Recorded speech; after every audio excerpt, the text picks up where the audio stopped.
Selamat datang. Kita semua pasti pernah punya rekan kerja yang selalu punya jawaban sempurna untuk setiap tindakan mereka. Mereka bilang melakukan segalanya demi tim.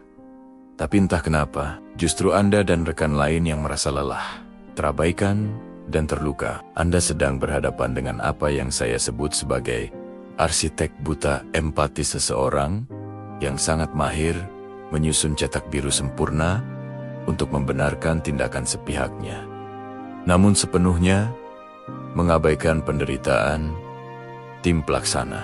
Bayangkan, rekan kerja ini adalah seorang arsitek proyek. Mereka datang membawa sebuah cetak biru yang sangat ambisius, yang secara logika terlihat cemerlang. Inilah pembenaran mereka. Mereka akan berkata, ini adalah cara tercepat untuk mencapai target perusahaan.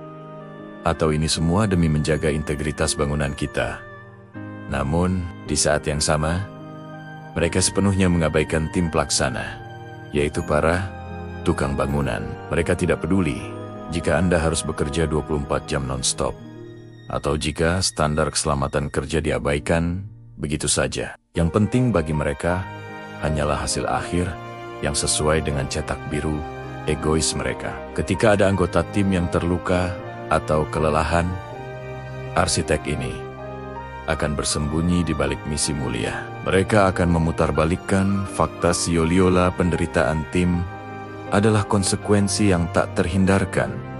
Padahal itu semua adalah akibat dari cetak biru mereka yang tidak manusiawi. Akibatnya, mereka membangun sebuah struktur yang mungkin terlihat megah dari luar, tetapi fondasi tim di bawahnya sudah retak parah. Lalu, mengapa strategi pembenaran ini begitu merusak? Karena kita seringkali tertipu oleh keindahan cetak birunya. Kita setuju dengan tujuan akhirnya, sehingga kita merasa bersalah saat menolak proses yang mereka tawarkan. Disinilah kita harus belajar memisahkan antara cetak biru alias tujuannya dengan proses pelaksanaannya. Sadarilah bahwa cetak biru mereka mungkin terlihat logis, tetapi jika implementasinya tidak etis dan menyakiti Anda, itu salah. Jangan pernah biarkan niat baik yang mereka klaim menutupi dampak buruk yang nyata pada kesehatan mental dan fisik Anda. Anda terluka bukan karena Anda lemah, tapi karena mereka menganggap Anda dan perasaan Anda hanyalah bahan bangunan yang siap dikorbankan demi visi mereka. Kita memang tidak bisa selalu mengubah cetak biru mereka, tapi kita mutlak harus menegakkan apa yang saya sebut sebagai kode etik konstruksi di tempat kerja. Pertama, tegakkan kode empati. Jangan lawan cetak birunya, tapi lawan prosesnya. Gunakan bahasa yang fokus pada dampak nyata terhadap tim.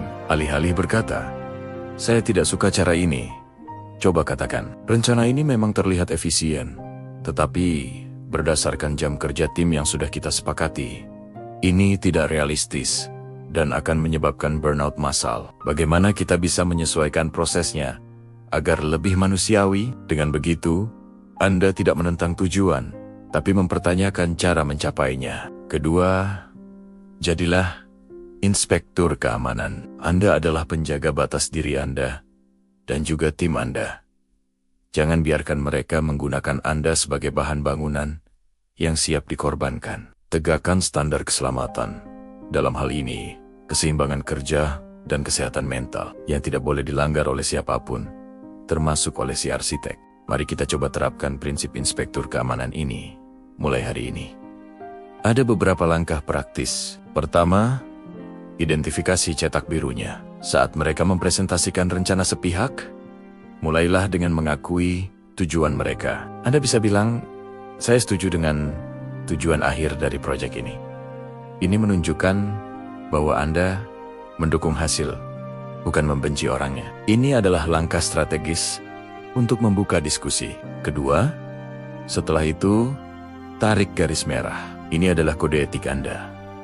Segera ikuti dengan menetapkan batas pada proses pelaksanaannya. Katakan, namun, proses yang Anda usulkan ini melanggar batas waktu dan tenaga yang telah kita tetapkan sebagai tim. Kita perlu mencari proses alternatif yang lebih realistis dan tidak mengorbankan kesejahteraan tim.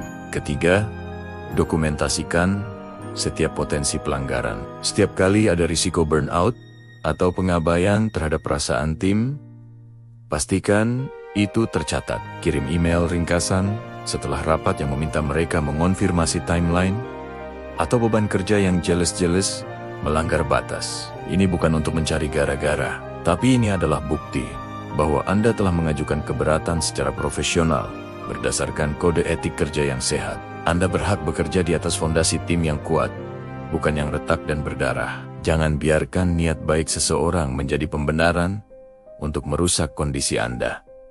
Tegakkan kode etik konstruksi Anda sendiri. Jika konten ini membantu Anda menemukan cara melindungi batasan diri, jangan lupa subscribe dan bagikan video ini ke rekan kerja Anda yang mungkin juga membutuhkannya. Sampai jumpa di video berikutnya.